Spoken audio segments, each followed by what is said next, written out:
ಬೆಂಗಳೂರು ದಕ್ಷಿಣ ಲೋಕಸಭಾ ಕ್ಷೇತ್ರದಿಂದ ಸಂಸತ್ತಿನಲ್ಲಿ ಕರ್ನಾಟಕವನ್ನ ಬೆಂಗಳೂರನ್ನು ಪ್ರತಿನಿಧಿಸುವಂತ ಅವಕಾಶವನ್ನ ಕ್ಷೇತ್ರದ ಜನ ಮಾಡಿಕೊಟ್ಟಿದ್ದಾರೆ. 2.25 ಲಕ್ಷ ಮತಗಳ ಅಂತರದಿಂದ ಮತ್ತೊಮ್ಮೆ ಆಶೀರ್ವಾದ ಮಾಡಿ ನರೇಂದ್ರ ಮೋದಿ ಅವರನ್ನ ಮತ್ತೆ ದೇಶದ ಪ್ರಧಾನಿಯನ್ನಾಗಿ ಮಾಡಬೇಕು. ಭಾರತೀಯ ಜನತಾ ಪಾರ್ಟಿ ನೇತೃತ್ವದ NDA ಒಕ್ಕೂಟವನ್ನ ಮತ್ತೆ ಅಧಿಕಾರಕ್ಕೆ ತರಬೇಕು. ಕಳೆದ 10 ವರ್ಷದಿಂದ ನಡೆದಿರುವಂತಹ ಅಭಿವೃದ್ಧಿಯ ಕೆಲಸ ದೇಶದಲ್ಲಿ ಮತ್ತೆ ಮುಂದುವರಿಬೇಕು.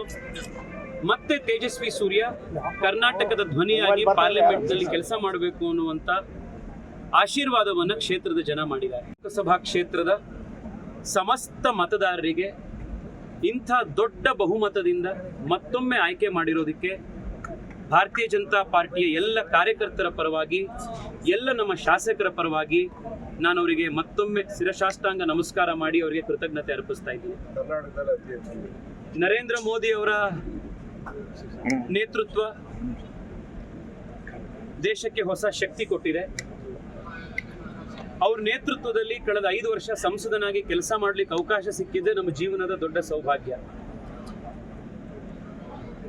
ಈ ಸಂದರ್ಭದಲ್ಲಿ ಪಾರ್ಟಿಯ ನಾಯಕರಾದಂಥ ಅಮಿತ್ ಶಾ ಅವರು, ನಡ್ಡಾಜಿಯವರು, ಭಾರತೀಯ ಜನತಾ ಪಾರ್ಟಿಯ ಕೇಂದ್ರದ ಮತ್ತು ರಾಜ್ಯದ ಎಲ್ಲ ನಮ್ಮ ನಾಯಕರು, ರಾಜ್ಯದಲ್ಲಿ ಬಿಜೆಪಿಯನ್ನು ಕಟ್ಟಿ ಬೆಳೆಸಿದಂಥ ಹಿರಿಯರಾದಂಥ ಯಡಿಯೂರಪ್ಪನವರು, ನಮ್ಮ ರಾಜ್ಯಾಧ್ಯಕ್ಷರು, ಈ ಕ್ಷೇತ್ರದಲ್ಲಿ ಸದಾ ನಮಗೆ ಆಶೀರ್ವಾದ ಕೊಟ್ಟು ಬೆಂಬಲವಾಗಿ ನಿಂತಿರುವಂತಹ ಆರ್ ಅಶೋಕ್ ಅವರು, ಸಂದರ್ಭದಲ್ಲಿ ಸುಡು ಬಿಸಿಲಲ್ಲೂ ಕೂಡ ಮನೆ ಮನೆಗೆ ತೆರಳಿ ಪ್ರತಿನಿತ್ಯ ಪ್ರಚಾರ ಕೈಗೊಂಡಂತ ಹಿರಿಯ ಶಾಸಕರಾದಂಥ, ಕಳೆದ 5 ವರ್ಷ ನನಗೆ ಆಶೀರ್ವಾದ ಮಾಡಿರುವಂಥ ಸತೀಶ್ ರೆಡ್ಡಿ ಅವರು, ರವಿ ಸುಬ್ರಹ್ಮಣ್ಯ ಅವರು, ಉದಯ್ ಗರುಡಾಚಾರ್ ಅವರು, ಜಯನಗರದ ಶಾಸಕರಾದಂಥ ನಮ್ಮ ರಾಮಮೂರ್ತಿ ಅವರು,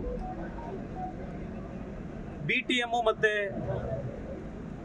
ವಿಜಯನಗರ, ಗೋವಿಂದರಾಜನಗರದಲ್ಲಿ ನಮಗೆ ಶಾಸಕರು ಇಲ್ಲದಲೇ ಇದ್ರು ಕೂಡ ಗೋವಿಂದರಾಜನಗರದಲ್ಲಿ 50,000ಕ್ಕೂ ಹೆಚ್ಚು ಮತಗಳಿಂದ ನಮಗೆ ಲೀಡ್ ಕೊಟ್ಟಂತ, ಅದಕ್ಕೆ ಬಹಳ ಪರಿಶ್ರಮ ಪಟ್ಟಂತ ಉಮೇಶ್ ಶೆಟ್ಟರು, ಆಶೀರ್ವಾದ ಮಾಡಿದಂಥ ಸೋಮಣ್ಣನವರು, ವಿಜಯನಗರದಲ್ಲಿ ಹಗಲು ರಾತ್ರಿ ಕೆಲಸ ಮಾಡಿ ಬಿಜೆಪಿ ಈ ಬಾರಿ 30,000ಕ್ಕಿಂತ ಹೆಚ್ಚು ಲೀಡು ನಮಗೆ ವಿಜಯನಗರದಲ್ಲಿ ಬರೋ ರೀತಿ ಮಾಡಿದಂಥ ರವೀಂದ್ರ ಅವರು, ಅಲ್ಲಿನ ನಮ್ಮ ಅಧ್ಯಕ್ಷರಾದಂಥ TV ಕೃಷ್ಣ ಅವರು, ಎಲ್ಲ ನಮ್ಮ ಕಾರ್ಯಕರ್ತರು. BTM ಲೇಔಟ್ನಲ್ಲಿ ರಾಮಲಿಂಗಾರೆಡ್ಡಿ ಸಾಹೇಬರ ಕ್ಷೇತ್ರ ಅದು, ಅಲ್ಲಿ ನಮಗೆ ಲೀಡ್ ಬರೋದೇ ಇಲ್ಲ ಅಂತ ಎಲ್ಲರೂ ವ್ಯಾಖ್ಯಾನ ಮಾಡಿದ್ರು.